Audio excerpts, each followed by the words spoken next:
Rubén Moreno, yo estoy a cargo de inversiones y el desarrollo comercial de San Luis Logística. Mi nombre es Sebastián Ceruti, soy del equipo técnico de la Subsecretaría de Relaciones Interprovinciales y del Corredor Bioceánico de la provincia de Río Negro. Jorge Ceruti, yo soy subsecretario de Relaciones Interprovinciales de Río Negro y Río Negro tiene un ente autárquico que se denomina el Corredor Bioceánico Norpatagónico y actualmente ejerzo la presidencia del ente. Luis Giordano, integrante del equipo técnico del Corredor Bioceánico Norpatagónico. Román Luqui, presidente de la Zona Franca de La Paz. Lucas Betoni, soy asesor comercial en la zona de actividad logística de Villa Merced. Lucas González Tomás, soy colaborador de San Luis Logística. Eduardo Riveros, soy gerente de Agrosal Sapem, empresa que está presente en la producción, como dijo Sebastián, en todo lo que es servicios al agro, en cereales y oleaginosos. Priscila Corbalán, a cargo de San Luis Logística y ministra de Salud. Juan Carlos Acuña, de Mienta Santiago del Este. Alejandro de Firma del Sur, estoy colaborando en el proyecto de Alpal. Martínez Zavala, parte del proyecto de Alfalfa de San. Carlos Gutiérrez, del Ministerio de Transporte de la Nación. Antes que pregunten, soy colombiano, nacionalizado hace 13 años. Siempre viene la pregunta después. Yo soy Jorge Mendoza, asesor del Puerto Bahía Blanca y presidente de la y también colaborador de la oficina del Ministerio del Trabajo.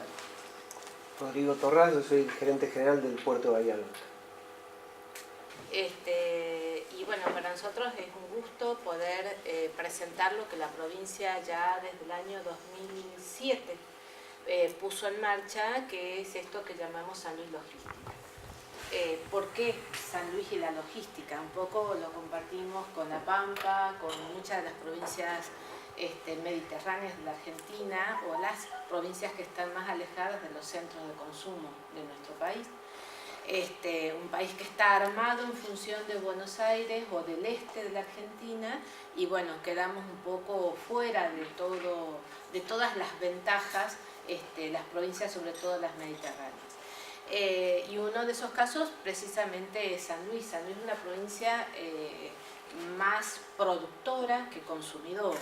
Tenemos importantes parques industriales con importantes empresas nacionales e internacionales. Tenemos un sector agropecuario floreciente, sobre todo a partir de la década del 2000, muy creciente. Tenemos una minería importante en todo lo que es no metalífero. Esto significa que tenemos un volumen de producción importante y una capacidad de consumo muy chiquita porque somos una provincia de 550.000 habitantes. De manera que de toda esa producción prácticamente el 3, el 5% se quedará en la provincia y el 95% tiene necesariamente que salir, está hecha precisamente para salir de la provincia. Esto significa que nosotros nos enfrentamos a una variable muy difícil de sortear, que es precisamente los costos logísticos, los costos de flete, para llegar a los centros de consumo donde necesariamente tiene que ir toda esa producción. Esto ha hecho que, más allá de todo lo que la provincia ha ido trabajando, cuando se instalan las empresas a raíz de la promoción industrial, bueno, todo este crecimiento que la provincia ha acompañado, ha liderado con planes de beneficios fiscales, con mucha inversión en infraestructura, con mucha prestación de nuevos servicios a la producción, no alcanza para defender la producción de esta quita de competitividad que le da esta distancia a los centros de consumo. Y bueno, ahí entonces aparece como que la variable donde el Estado tiene que estar presente y de alguna manera buscar la manera de cómo la achicamos para que precisamente no nos quite la competitividad que ganamos en cada centro de producción, en cada industria, en cada campo, etc. A raíz de eso es que se crea este organismo y este proyecto San Luis Logística. La importancia que la provincia le da a este tema es el rango que le da también a este proyecto de San Luis Logística.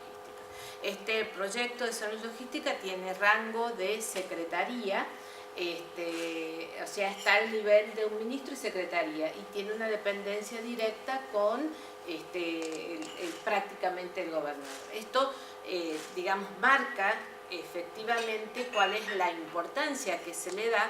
¿Por qué? Porque se le da al programa la capacidad de decisión y no las dependencias de varios estamentos para arriba para poder tomar una decisión. Por el otro lado, también es un ente desconcentrado, lo cual también le permite, al tener contactos con los privados de manera muy permanente, le permite también un grado de libertad en el manejo administrativo que lo necesita precisamente para poder hacer efectivas sus tareas. Entonces, esto creo que es una mirada muy importante y que nos gustaría que por ahí en otras provincias que comparten este diagnóstico también pudieran tener nivel de autoridad para todo lo que tiene que ver con las estrategias de costos de fletes, de costos logísticos y demás.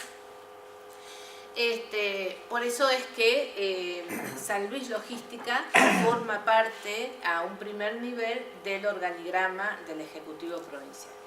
Y ¿cómo está compuesto este proyecto de San Luis Logística?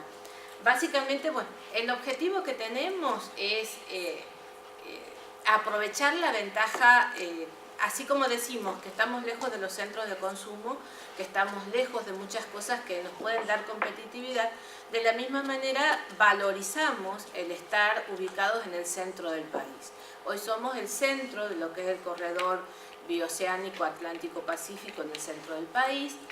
Hoy también nos podemos posicionar en el centro de este corredor norpatagónico, nos podemos ubicar en un lugar muy importante en lo que es el corredor Chile-Brasil, de manera que este posicionamiento a nosotros nos permite pensar que explotar esta infraestructura de logística en este lugar nos va a aumentar la competitividad territorial de la provincia, por un lado. Y por el otro lado, esto nos va a permitir que nuestra producción pueda verdaderamente tener algún diferencial en lo que es la disminución del costo de fletes y costos logísticos.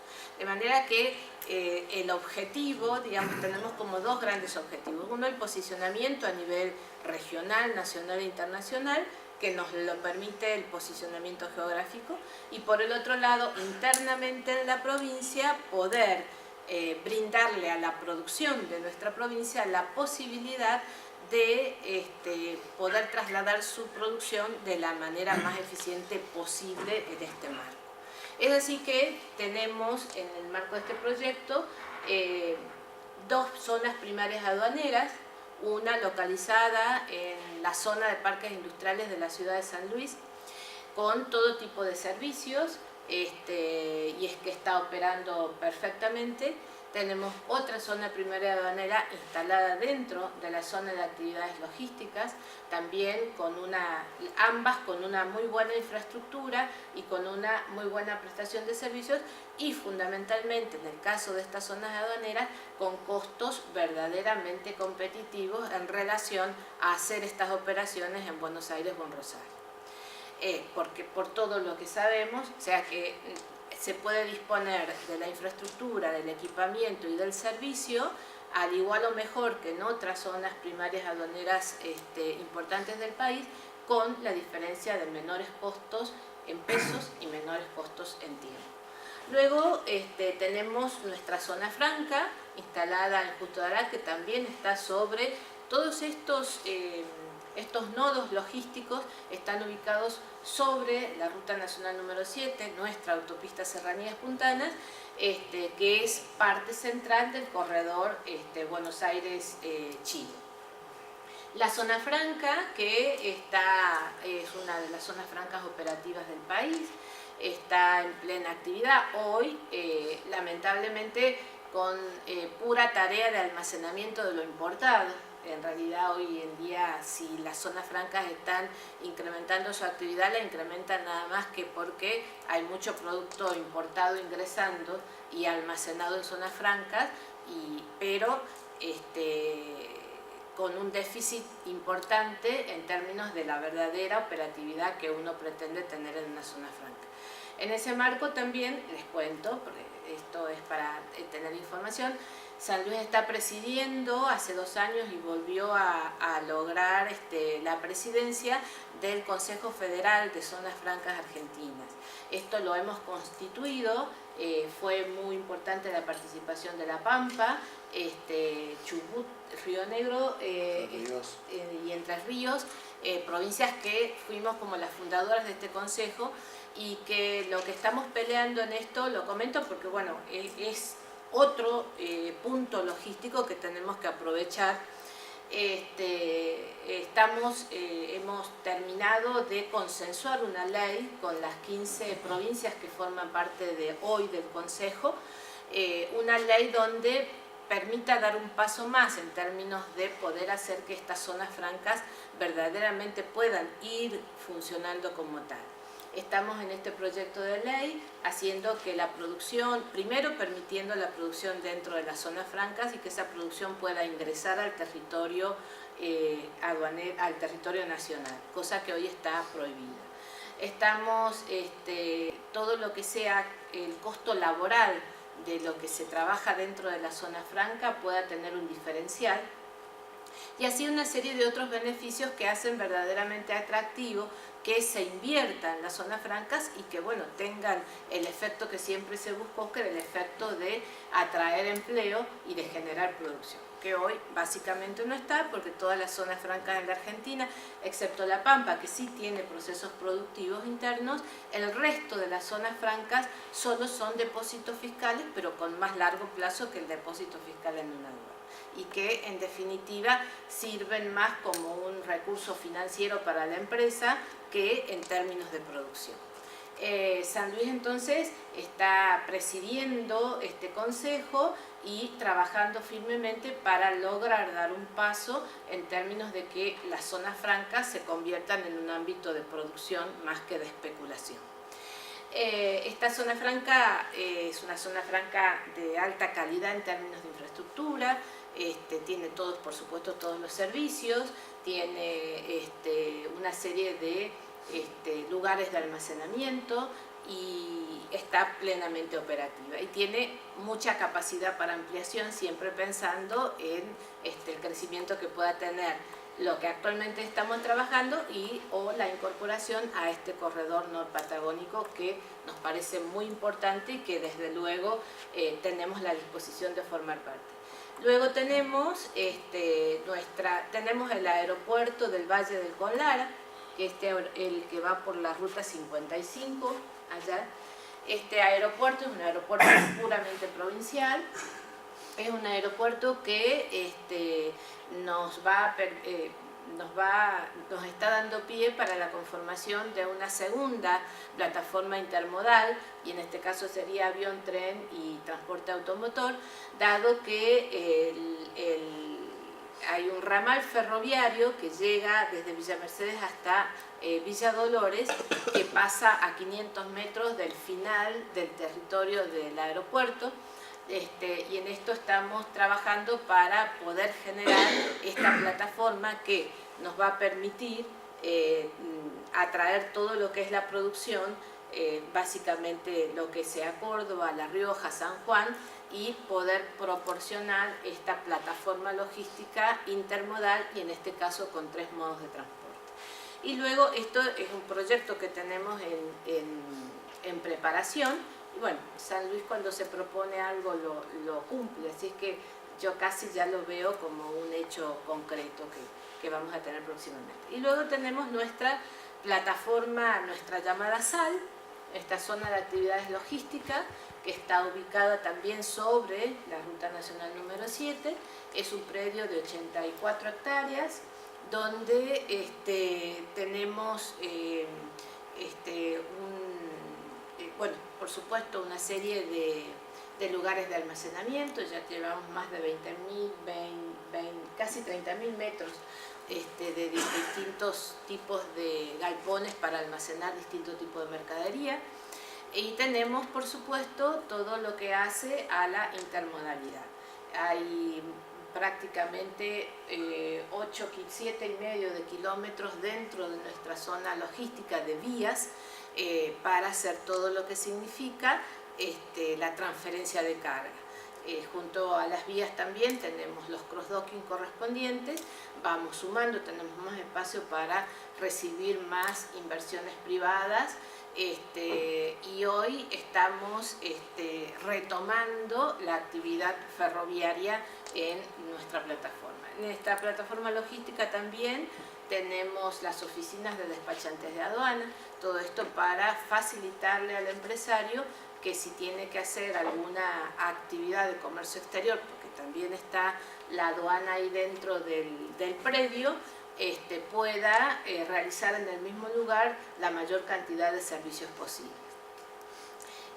Tenemos clientes instalados allí desde hace tiempo, como Andreani. Andreani está ocupando un galpón premium de 5.000 metros cuadrados para mercadería en general, y está ocupando también otro galpón que es de 2.500 metros o de 1.600 metros cuadrados, que es un almacenamiento de medicamentos. Allí funciona lo que la provincia tiene almacenado para su distribución de lo que es los medicamentos para todos los centros de salud, hospitales, etcétera, de la provincia.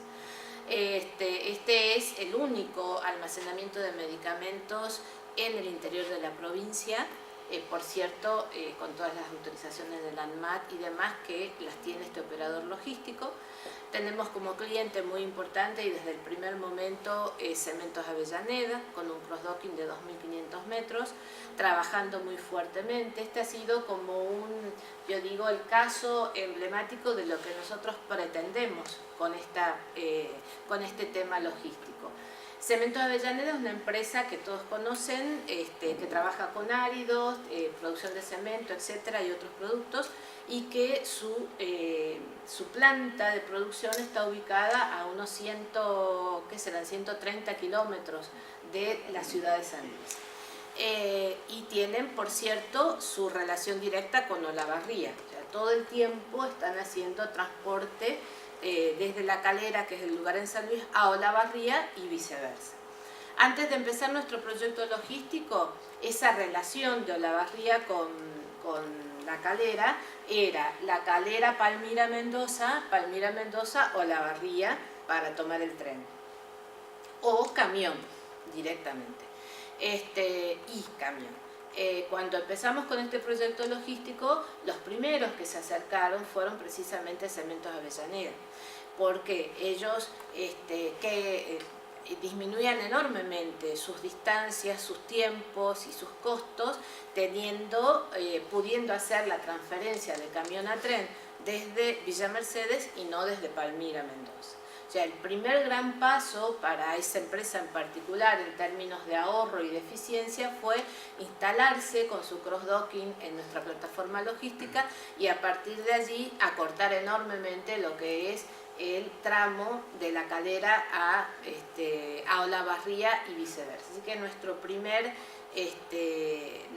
actor en ver los beneficios de esto fue Cementos Avellaneda. Luego, con esta misma empresa, comenzamos a trabajar este experimento que fue poner en marcha los bitrenes, estos camiones que la Nación el año pasado recién autorizó su circulación y que de a poco va con idas y vueltas tratando de que se puedan circular en toda la Argentina. Y esto lo trabajamos siempre pensando precisamente en dar herramientas a la producción de San Luis para disminuir sus costos de flete. Es decir, que empezamos en el 2008 más o menos con esta experiencia de empezar a armar un bitren acá en la Argentina y empezar a probar.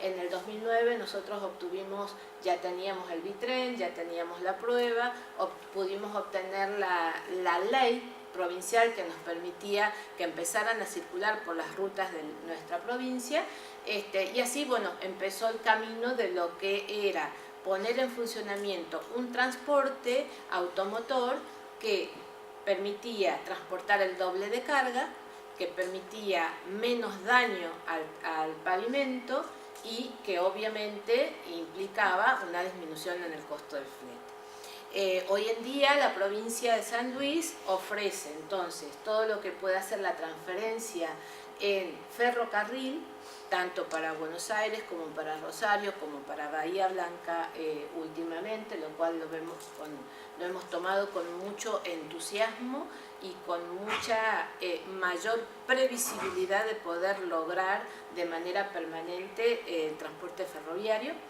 Y también ofrecemos al productor la posibilidad de usar el bitren.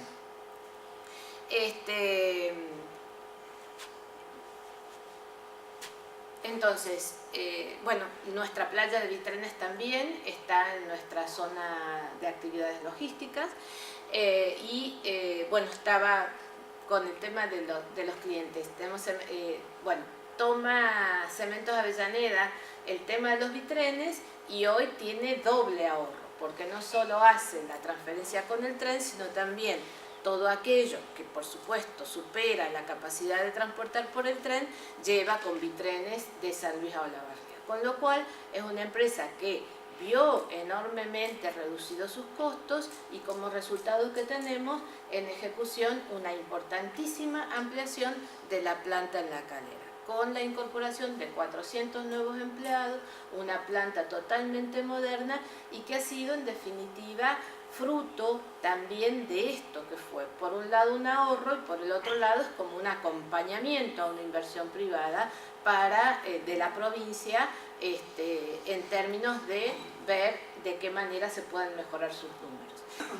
Que también es otro caso importante, es Ribeiro, la conocen todos, las cuotitas de Ribeiro y demás, es una empresa que es nativa de San Luis, nativa de Villa Mercedes, y cuando trabajábamos todo este tema logístico, decíamos cómo puede ser que una empresa que es de San Luis, que se está expandiendo por toda la Argentina, no tenga su centro de distribución para lo que es el interior del país en San Luis. Y bueno, comenzamos las tratativas a hablar, costó mucho, esta es una de las cosas que nos cuesta mucho, convencer en Buenos Aires a los gerentes de comercio exterior, de logística y demás, convencerlos de que pueden tener la posibilidad de los mismos o mejores servicios y también mejores precios.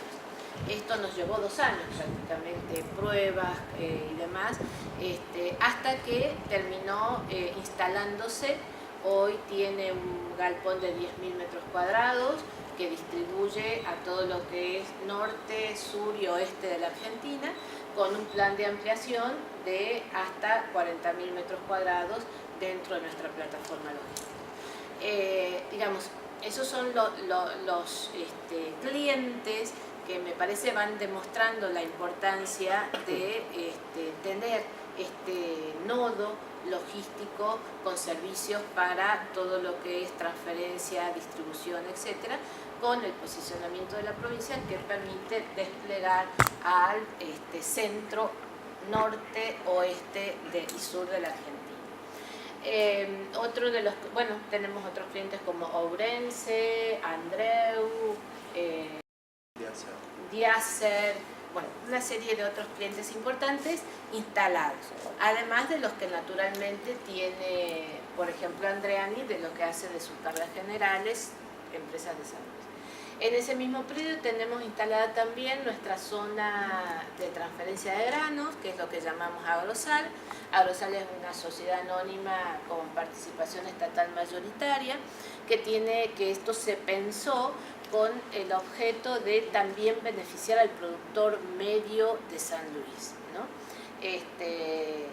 Cuando se transporta el grano, va el camión, se carga en el campo, va el camión al puerto y en el puerto le dicen, bueno, de las 27 toneladas que traes, solo me sirven 20 porque las 7 que traes, porque te descuento porque viene húmedo, porque viene sucio, y nadie sabe en realidad qué es lo que me están diciendo, porque el dueño del campo no está ahí, está el camionero que no le importa, él lleva su mercadería y la deja. Entonces, esta cuestión es un problema, porque ahí es donde vemos disminuido enormemente el valor de la producción que él está trasladando. Entonces, además de el costo del flete, los tiempos de espera y demás. Por eso es que decidimos generar nuestra propia zona de almacenamiento y de transferencia de granos, también con la intermodalidad tren y camión. Y con los servicios precisamente estos, ¿no? Limpieza, acondicionamiento, fumigación, etcétera, de manera que el grano que sale de la zona de transferencia de grano está en perfectas condiciones, certificado, y el productor ya recibió el pago por lo que está enviando y sabe exactamente qué es lo que está enviando. En esto tenemos un diferencial importante, que es que la empresa ha trabajado bastante bien sus números y esto le permite pagar a los 5 o 7 días de realizada la operación, que esto es una ventaja y un valor importante para el productor. Esto tratamos de hacerlo para el productor mediano, chico en lo posible, pero fundamentalmente el mediano, con el objetivo también que ese diferencial en los ahorros de costos de flete y demás pueda volcarlo luego a mayor producción, mejor tecnología, incrementar el área sembrada, etcétera, etcétera. Y bueno, lleva 2 años de funcionamiento concreto, 3 años de funcionamiento concreto el Agrosal, y de verdad que ha tenido resultados muy importantes, ya viendo la necesidad de crecer. Ahí tenemos 2 puntos. Uno es lo que es almacenamiento del maíz, la provincia, las provincias productoras de maíz más importantes, y también es una gran consumidora de maíz. Bien, por lo tanto, en el caso del maíz, lo que propendemos es que el maíz no se vaya, sino que se quede. Por eso la importancia de ofrecer buenos servicios, de ofrecer buenos fletes y de ofrecer buenos precios y buenos modos de pago. En el caso de la soja es diferente. En el caso de la soja todo esto se ofrece, pero siempre con el objeto de sacar la soja. Por eso nos interesa también enormemente esta posibilidad con el puerto de Bahía Blanca, porque bueno, todos sabemos lo que significa Rosario, el grano y las épocas de alta producción, de alta cosecha y también. Esta zona, Agrosal,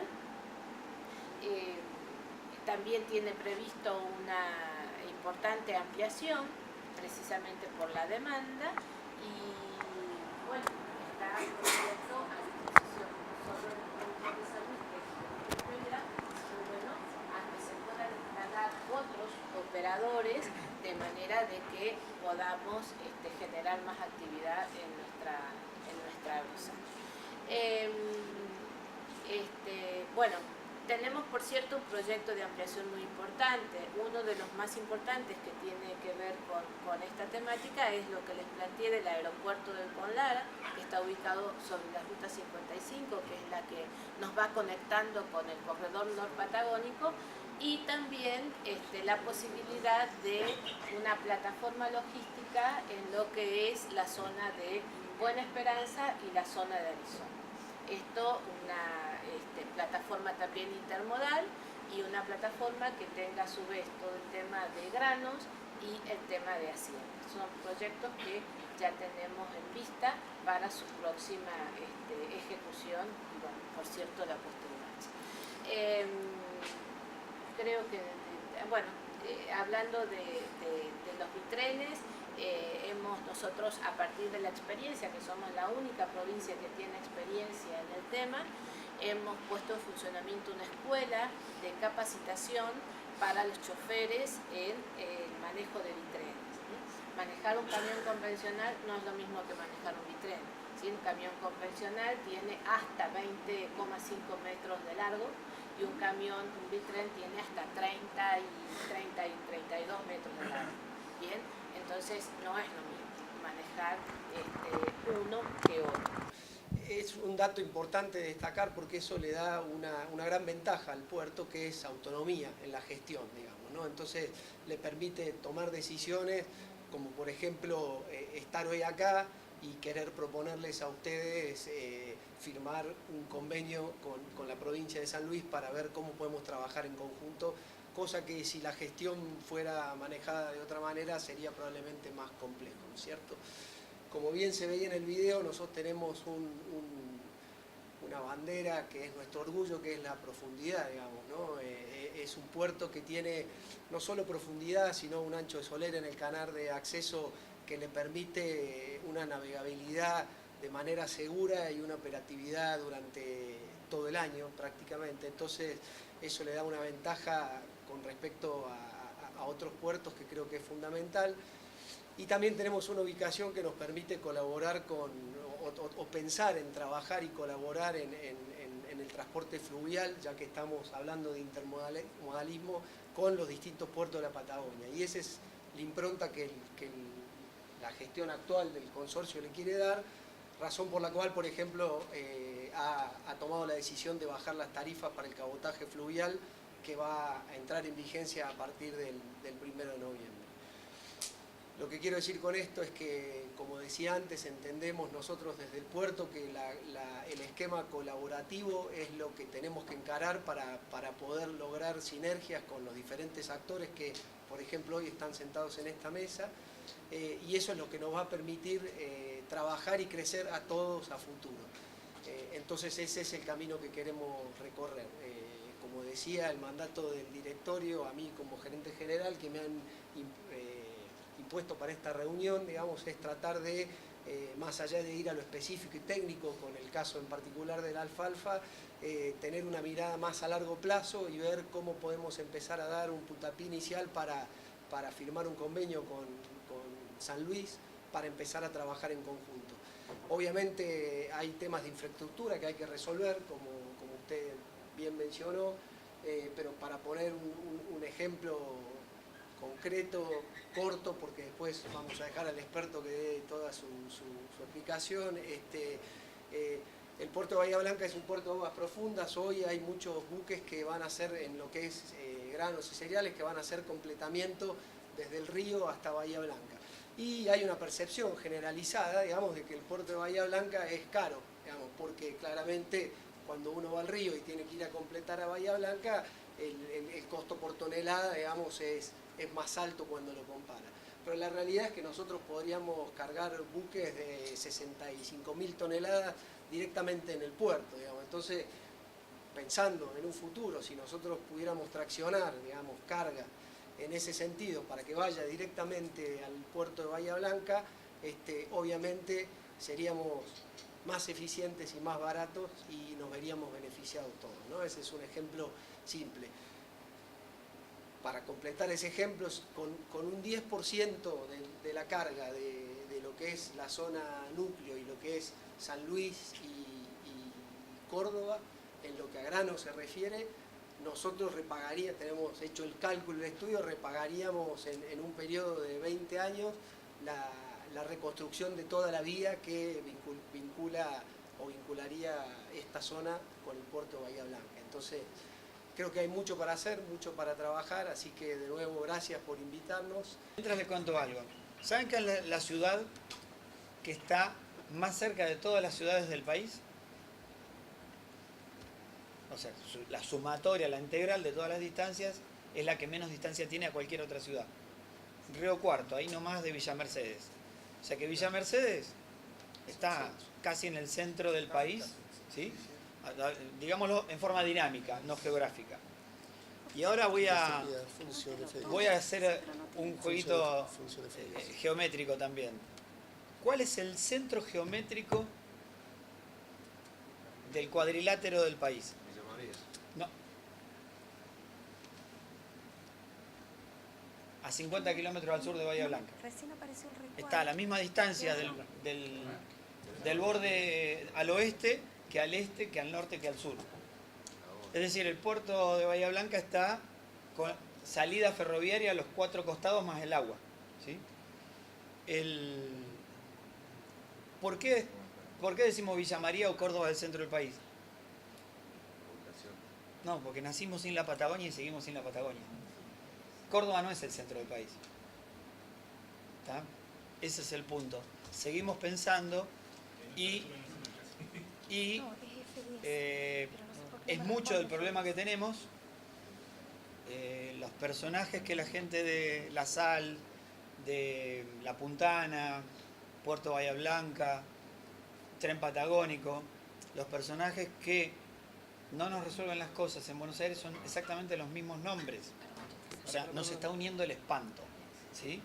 La primera reunión trabajando en el ministerio que tuve en planeamiento de transportes, la técnica, una economista, arrancamos la conversación y dice, yo tampoco quiero ferrocarriles en la Patagonia. Es como si dijéramos acá, mirá, hay un pájaro. Así arrancó. ¿Sí? Nos lo enseñan en la universidad. Allá no hay carga, esa fue otra de las frases. En muchos lugares. Allá no hay carga, allá no hay carga. Bien, 6.000 contenedores. Me suena. ¿Te suena, no? Sí. Pelo rojo. No voy a mostrar la imagen, pero alguien descubrió un dibujito animado que está con la mano así, le pusimos el cartelito, allá no hay carga. Pero bueno, la conocemos. Más allá de la broma y el personaje, antes hablábamos de que si suponemos que se puede pagar el proyecto, nos sirve para empezar a hablar. Pero ¿qué pasa si además tenemos un caso, desgraciadamente el único, había 2, pero quedó 1, porque gracias al Belgrano Cargas no pudo operar más, de Mendoza a Buenos Aires? Hay un solo caso de economía intermodal con el ferrocarril del país, que es una empresa bahiense que opera entre Barracas en Buenos Aires, Bahía Blanca y Chipoleti. Lleva carga en vagones que no son de él, que los opera Ferrosur, cierra los ojos y aparecen en el otro lugar, y él con sus camiones o de terceros opera las rutas. Técnicamente uno diría, para eso no es intermodal, es multimodal, es toda la discusión. Acá el tema es la economía es intermodal. ¿Por qué? Hay un solo operador logístico que contrata al resto, ¿sí? Que contrata al resto, y él es el referente del negocio. Y un detalle que encontramos después de largas lecturas en el ministerio, y algún abogado llegó a encontrar justo el punto a todo esto. Cuando entregan la carga acá, es una guía de transporte, que es la de él con el cliente. Él tiene un contrato por el vagón, pero nada que ver con la carga con el ferrocarril. En síntesis, no necesitamos ni una ley multimodal ni una ley intermodal. Con simplemente la responsabilidad del operador, yo pongo la carga ahí, se cerró, es como un depósito que se desplaza y lo abro en el otro lugar. Entonces no necesitamos inventar guías extrañas, con lo que existe ya podemos hacerlo. ¿Sí? Listo. Esa es de las 4 leyes que nos mencionamos, esta es la que no hace falta. ¿Está bien? Ni siquiera decir que sobra la ley multimodal. Bueno. Hasta el quiebre, que sería 1980, que tomamos ese ejemplo de una ley en la presidencia de Carter, que si bien hubo asesores obviamente de transporte de Carter, pero hubo mucha gente de los DOT, o sea, los departamentos de transporte de todas las regiones o todos los estados de Estados Unidos, que participaron. Hubo participación de cámaras constructoras, cámaras de transporte, inclusive universidades. Crearon esta ley con una planificación del Estado como para liberalizar las inversiones en los ferrocarriles, como para salir de este achatamiento que uno ve. Arriba vemos más que nada la productividad, la curva ascendente azul oscura, digamos, el volumen de la carga, las revenues, o sea, los beneficios después de los impuestos y gastos y demás, y ratios. Creo que hay una serie de ratios en cuanto a productividad también u otros demás. Hasta el 80 Estados Unidos tuvo una red que lleva 255.000 kilómetros de vía, que como para darnos una idea es la distancia promedio entre la Tierra y la Luna. Millas. Millas. Perdón, sí, millas. Hubo un achatamiento de todas esas variables, inclusive hubo problemáticas en tanto en las empresas estrellas como para mantenerse, hubo problemas hasta de quiebras y demás. Y a partir de eso, esa ley les permitió, por ahí acá no sé si está puesto, pero como para darnos una idea, una reinversión de las empresas ferroviarias en 600.000 millones de dólares. O sea, del 80 para acá, las mismas empresas reinvirtieron de lo que ganaron, de lo que gastaron, que les quedó, 600.000 millones de dólares. Hoy por hoy, o sea, los ferrocarriles estadounidenses no reciben subsidios, sí las carreteras, sí lo vial, pero a partir de aquí lo importante a mantener acá es la productividad. Uno ve en la historia de la humanidad grandes saltos de la productividad, bueno, en la revolución industrial, la parte de salud, bueno, cuando descubrimos la parte bacteriológica, vacunas y demás. Esto fue también uno de los saltos, inclusive, bueno, hay otro gráfico que encontramos en cuanto a que la productividad en el siglo XX y principios del siglo XXI en Estados Unidos, la productividad del transporte aéreo creció, digamos, vegetativamente, no hubo grandes saltos, el transporte marítimo también creció ahí casi vegetativamente, pero a partir de esta ley clara que hubo, se identificó un problema, se resolvió de esta forma. Porque por ahí uno piensa que Estados Unidos es una sedilla de aciertos, y no. Hubo un problema que detectó el Estado y lo fue a solucionar con una ley específica.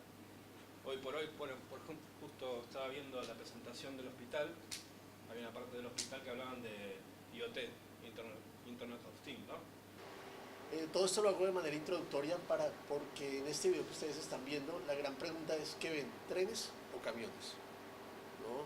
Yo soy de la Dirección de Transporte Automotor de Cargas, debería estar hablando solo de camiones. Y porque estamos viendo trenes en este momento, o estamos viendo una fila interminable de camiones.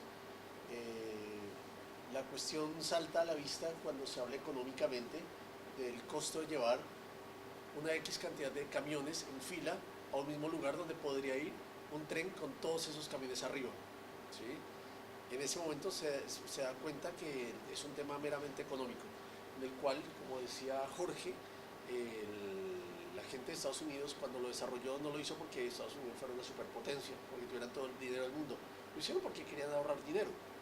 Es así de simple. Por eso mucha gente, no voy a hablar de Argentina, muchos suramericanos en vacaciones se van a Miami a comprar toallas y sábanas a Miami, que ya son mucho más baratas. Bueno, allá se transportan de esa manera y por eso son más baratas.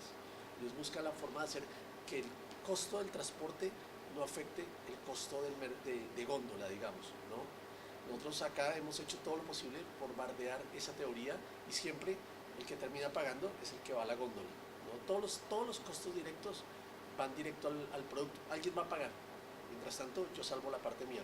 Bueno, desde la dirección, el director, por misión del presidente, lo que está haciendo es bajar los costos logísticos. Esto no es nuevo, venimos trabajando en esto hace bastante tiempo, más de año y medio, y recientemente en los periódicos de esta semana salió la noticia un poco, se puede decir, malintencionada, en la cual hablan de un director sindical y algunas cosas por el estilo, las cuales no voy a tocar, pero la realidad es que lo que se busca es que la gente pague menos en góndola por los productos que se transportan. Esa es la única realidad del tema.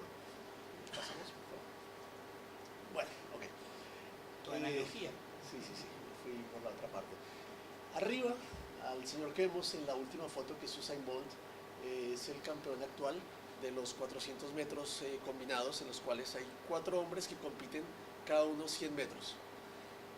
Esa misma competencia olímpicamente existe una sola persona compitiendo los 400 metros.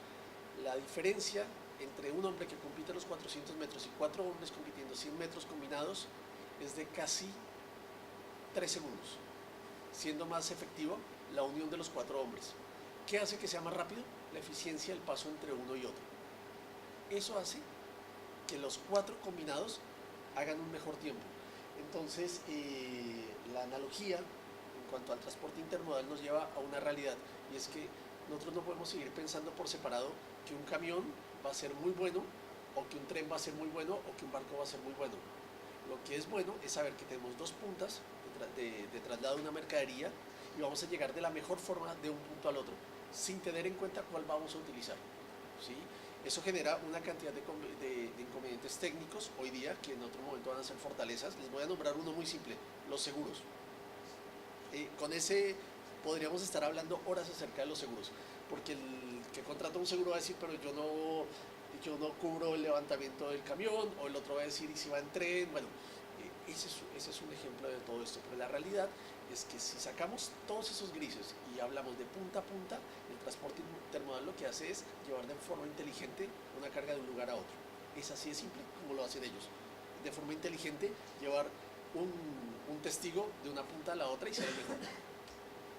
De los tres, hay dos que son deportistas, Campra y él. A mí ni se me hubiera ocurrido eso. Bueno, ahí dale.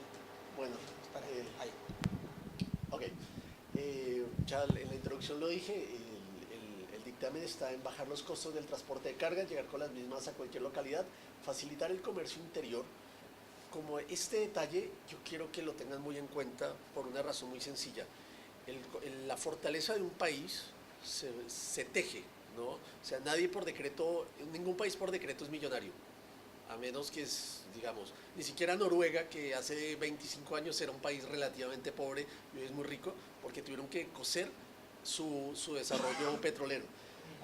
A esto quiero llegar a un tema muy simple. Un país se hace rico exportando a partir de fortalecer desde el interior su industria propia, ¿sí? Cuando toda la industria que es propia y el mercado interno es fuerte, una empresa tiene el respaldo, el background, que le permite lanzarse a la aventura internacional. Antes no, porque corre el gran riesgo de chocarse contra el mercado internacional, que de por sí ya es una selva. Entonces, ese detalle, ¿qué es lo que hace pensar? Que una empresa, antes de dar el paso número 2, tiene que dar el paso número 1, y es hacerse fuerte en su país. ¿Cómo lo hace? Con mercado interno. ¿Y el mercado interno cómo se hace? Transportando cosas dentro del mismo país, el cabotaje. El cabotaje, mucha gente lo habla con desprecio y todos apuntan, no, yo lo que quiero hacer es mercado internacional. Y toda la gente tiene esa falsa promesa de que solamente siendo mercado internacional va a ser poderoso. Es una gran mentira y hoy ese alfajorcito lo demuestra, ¿no? Reducir la huella ambiental, más adelante voy a hablar de eso, y la actividad de comercio internacional exterior es, tal como lo digo, es un respaldo del comercio interior, ¿no? Acá está. Este dibujo, no sé quién recibió el correo electrónico que envié para la invitación. Hay una explicación muy sencilla de todo esto. Acá estamos haciendo un modelo en el cual tenemos un buffer de 80 kilómetros a partir de Villa Mercedes, que sería un modelo replicable en cualquier área que sea extractiva, en la cual la gente que se queja, que dice que el transporte en tren va a dejar en la calle a los camioneros, lo podemos rebatir con esto. ¿Por qué? Porque un camionero hoy día tiene que viajar 2-3 días, bancarse la entrada al puerto de Buenos Aires o al puerto de Bahía Blanca o al puerto de Rosario, estar días lejos de su casa, comiendo entre un camión, lo que quiera que sea. Aparte de las horas muertas que tiene en el tránsito, ¿no? Eso es fundamental. ¿Qué se está proponiendo acá? 80 kilómetros, hace 3 viajes al día y a la noche llega a comer a su casa, ¿sí? ¿Qué sucede con este señor? Este es un señor del lugar, que lo conoce el productor y lo conoce el que le recibe la carga. Se genera un arraigo que es el que empieza a hacer es el eslabón principal del hilo conductor de toda esta operación. El trabajo pequeño, el trabajo zonal que hace fuerte una región. Muchos trabajos como este, a lo largo de toda esta línea, hace que un tren que levante 5 vagones allá pueda llegar con 100 hasta la punta, a partir de ir levantando pequeños grupos de carga, ¿no? Con los cuales todos esos camioneros que antes hacían una línea completa y eran esa interminable fila de camiones en una ruta, en ese momento empiezan a hacer esos viajes cortos, el round trip corto, y están alimentando el sistema. El respaldo técnico de eso, hay dos bases fáciles de leer, la muestro en gráfico. Arriba, en rojo, está el consumo del tren y abajo el consumo del camión, enfrentado al gris, que es el consumo del camión, ¿no? ¿Qué sucede? Hacer toda la vía, los 80 más los otros 1000, que los que hicieron el viaje hoy en auto saben lo que cuesta hacer ese viaje en auto, imagínenselo en camión, consumen esa cantidad de diésel equivalente. O sea, la medida está hecha, es un modelado en equivalente diésel, se puede hacer en kilovatios, en cualquier unidad de medida que lo quieran. Esto, multiplíquenlo por el valor del litro de gasoil y tienen una respuesta que habla por sí sola. En el otro, tenemos la muestra de huella de carbono. Estamos hablando que se gasta el 50% menos de combustible y se emite 1/3 menos de huella de carbono. Cuando estoy hablando de huella de carbono, hablo de CO2, de dióxido de azufre, dióxido de nitrógeno, gases que son terriblemente perjudiciales y que algunos se miden en la emisión en kilos, pero que dada su alto grado de toxicidad se multiplican a toneladas. Es decir, 1 kilo de dióxido de azufre equivale a 5 o 6 toneladas de dióxido de carbono, por ejemplo. El hecho de que yo llegara hoy acá en avión representó, según mi boleto, 180 kilos de dióxido de carbono emitidos. ¿Sí? Es un montón. Medio segundo más, medio segundo. Nadie se tomó en serio el tema del efecto invernadero hasta que la corona británica contrató a la consultora Sachs para ver de qué se trataba esto, si afectaba la economía. Bien, 2009-2010 confirma que por cada grado cuánto va a caer la economía del mundo. Se junta el G7, invita a China, China no va, no pueden avanzar y China aparece en 2014 dándole la mano a Obama diciendo me acoplo. ¿Por qué China hizo eso? Si China firmaba con el G7, era el que en peores condiciones ambientales estaba con la energía. Cuando en 2014 firma, era el que mejor manejaba este tema en el mundo. Metió todo ahí, energía solar, eólica, bueno. Eso llevó a que se pudiera hacer el Acuerdo de París. En 2015 que Argentina firma, ¿sí? Y hace la ley y la firma Macri. ¿Sí? Se gestionó en la época crítica. Esto es continuo, ¿sí? No cambió con ningún gobierno, es continuo. Hay más de 100 países que firmaron y ya en 2022-2023 hay que empezar a cumplir y ya hay marcas que imponen el cumplimiento de huella de carbono a sus proveedores. Pese a que no es ley global, ya lo empiezan a hacer, porque en la góndola empieza a hacer.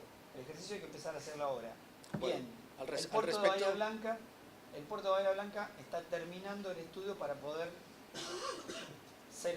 certificar realmente cuál es su aporte. Entonces, cualquier empresa o emprendimiento que va a transitar por ahí, para poder usar realmente, decir, mira, yo mejoro en tanto, tiene que pasar por lugares certificables. Bueno, el puerto lo va a hacer, la SAL lo tiene que hacer, FEPSA lo tiene que hacer, cada lugar lo tiene que hacer, porque si no el producto que pasa por ahí realmente no puede determinar la huella si cada uno no la determina. Detrás de eso, a ver, nosotros hicimos una investigación respecto a un único producto que es el vino, por ejemplo.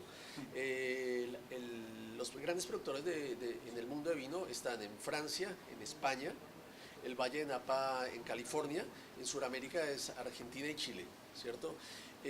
Francia y España están dentro de la comunidad, tienen una huella cero, ¿no? Están dentro del lugar. California está al lado del mar y exporta directo con muy baja huella de carbono. En Sudamérica, ¿quiénes quedan? Chile y Argentina.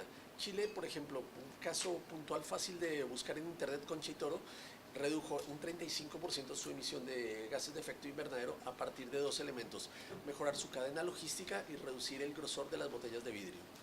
¿Y Argentina qué ha hecho? No ha hecho absolutamente nada. Seguimos viajando en camión desde Mendoza a exportar nuestros vinos. En Francia tiene una ley que se llama la ley Granel, que es una ley que es hiper especializada en huella de carbono, y dentro de la Comunidad Europea ellos orbitan en torno a querer hacerla totalmente comunitaria. Actualmente solo francesa y ellos lo quieren hacer comunitaria. Hay una nueva versión de esa ley que es la Granel 2. El momento en que eso suceda, ustedes tomen la interpretación política que crean conveniente, pero en el momento en el que esa ley entre y a Europa por X o Y motivo le parezca que el vino francés o que el vino español tienen huella de carbono cero, ¿por qué van a tener que recibir un vino que tiene toda la huella completa? ¿Sí? Tienen toda la potestad, según sus leyes, de prohibir el ingreso de los vinos argentinos. Ese es un ejemplo simple. Bueno, aquí hay 5 consideraciones sencillas, fáciles de entender, que él va a desarrollar un poco más. La carga paga las vías, concepto bastante amplio, pero muy simple de entender. Si entre más carga, un porcentaje del valor del flete se destina a las vías, lo va a pagar. No estamos diciendo los paga ya, pero sí las paga. Cuanto más centros de transferencia y ramales, más corto el recorrido del camión y más la rentabilidad. Se explica desde la huella de carbono totalmente. Los negocios logísticos e inversión compiten, pero no los trenes. El tren es un gran viaducto al cual fluyen todos, como hablaba él, la gota que cae de la hoja que llega al Río de la Plata, por ejemplo. Recuperar el modo fluvio marítimo y de cargas generales a partir de la integración, nuevamente, una red inteligente que permita utilizar el mejor sistema. Iniciar la intermodalización a partir de casos existentes y nuevos casos replicables. Estamos hablando de un cambio de paradigma y es que no necesitamos tener vías 0 kilómetros, autopistas totalmente terminadas ni camiones de última generación funcionando para que el sistema pueda funcionar. Puede funcionar con lo que existe hoy día. Yo creo que aquí puedes seguir vos. Bueno, ahí está el modelo que les decía de Bonacci, el caso de Ferrocargas del Sur, y hay un contraste que es los contenedores de 40 pies en realidad no convienen para el mercado interno porque llevan menos pallets. El semirremolque lleva 26/28 pallets, 24 como mínimo. Entonces ahí no puede competir. Tenemos que poder aumentar 60 centímetros el largo de los semirremolques, ¿sí? Que estaba escrito, y no solamente en los ferrocarriles, hay gente que no trabaja en favor del ferrocarril, sino que también en los camiones. Bueno, Estaba todo el mundo de acuerdo en llevarlos a 16-15, que son 53 pies. Bueno, aquí les voy a decir una cosa que es bastante curiosa. La ley mexicana ferroviaria tiene dentro de sus temas la altura mínima de puentes ferroviarios 6.90. La ley argentina dice máximo 4.60. ¿Sí? Con esto termino porque quiero que sepan que le estamos poniendo un techo al desarrollo de esto y este es un ejemplo de muchos otros que pueden tocar en cualquier otra área. Bueno, yo termino. Fíjese, esto es como el teatro, ¿no? Dos caras. Dicen que la continuidad política es buena para la democracia, la alternancia. Yo mirando el ejemplo de La Pampa y mirando el ejemplo de San Luis diría que mejor es la continuidad. Y como contracara la continuidad de algunos funcionarios nacionales que vienen de la historia y que ponen todas estas trabas de las que todos están hablando.